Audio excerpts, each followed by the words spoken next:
Bonjour maman Gossan. Bonjour mon fils. Voilà, on va entamer la 3e émission aujourd'hui. Tout à fait. Nous avons un thème évocateur aujourd'hui, Oui. la puissance de la parole. Donc on vous laisse développer la puissance de la parole. Je dis merci à toute l'équipe de Chemin du Ciel, surtout merci à notre papa, Papa Florian, qui me donne aujourd'hui l'occasion de pouvoir faire quelque chose. Et je bénis le nom du Seigneur pour sa vie. Et aujourd'hui, nous allons parler de la puissance de la parole créatrice. Et quand nous prenons un peu la parole de Dieu, dans Genèse, la Bible nous dit que Dieu dit et il vit. Quand Dieu dit et puis ses yeux voient. Ça veut dire que tout ce que nous allons dire, nous allons voir ça. Alléluia. Et aujourd'hui,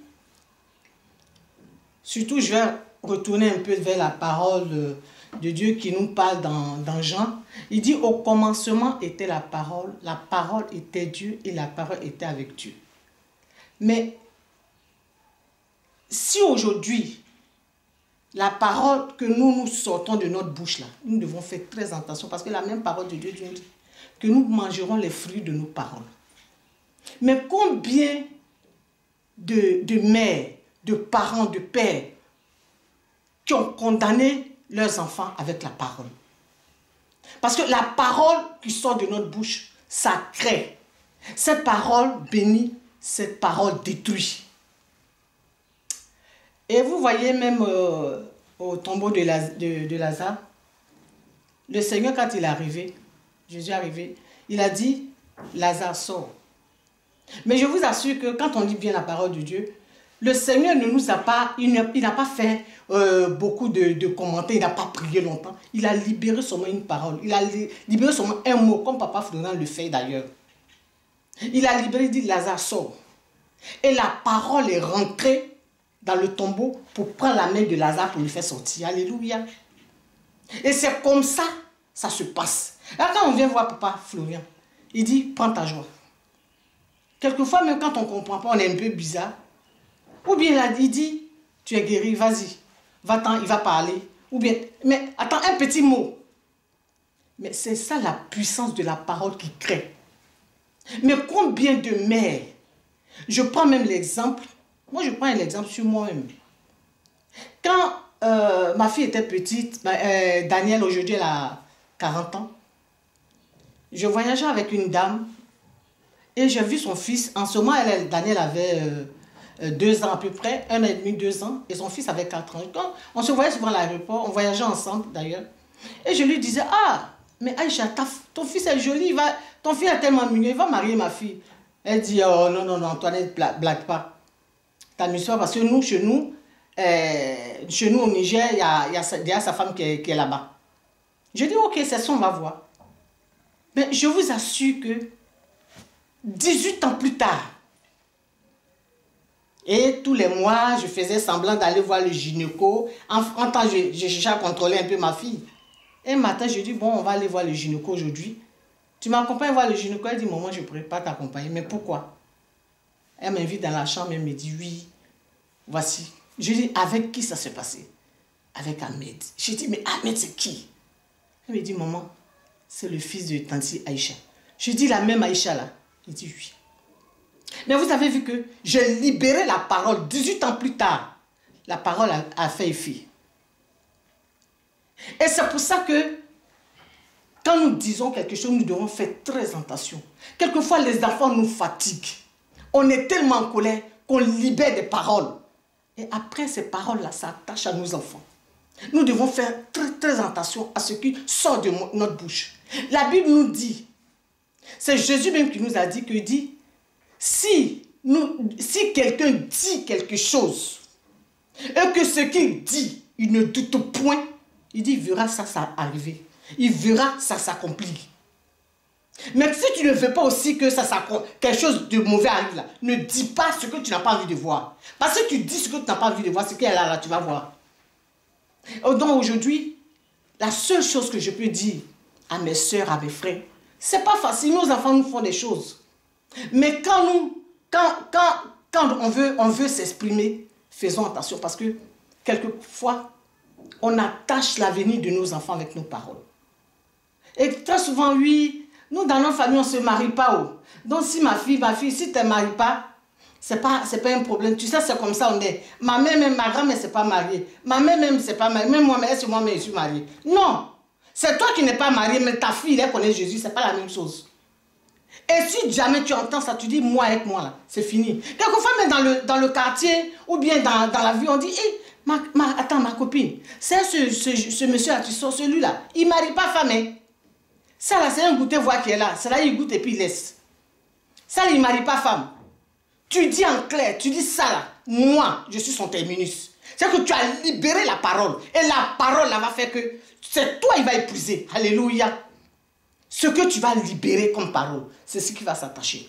J'ai donné un autre exemple. Une fois, il y a mes filles qui sont allées à l'évangélisation à la Maca. Il y a un petit métis, un petit garçon là-bas.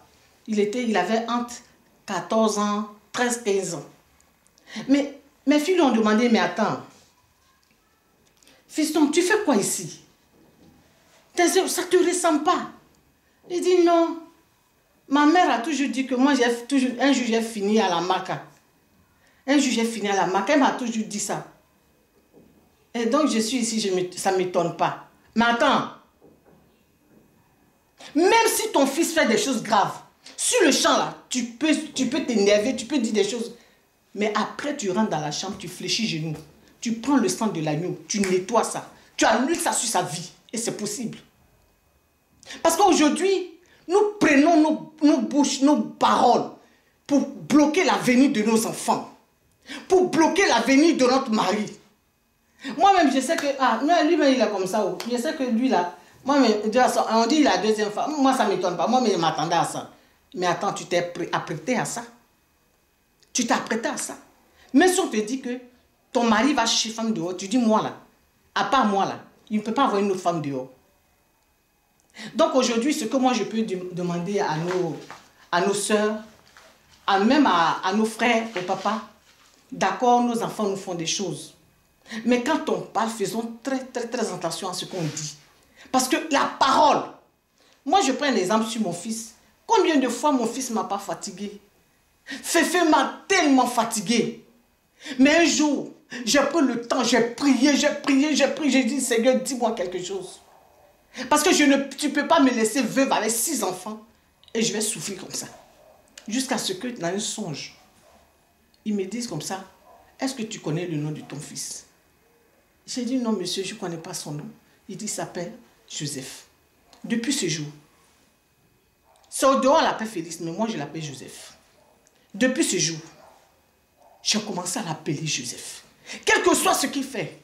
Pendant que mes larmes coulent, je crie, je pleure. J'ai dit, Seigneur, moi tu m'as dit qu'il s'appelle Joseph. C'est qu'il est en train de faire là. Je sais que ton plan va s'accomplir. Pendant ce temps, je pleure.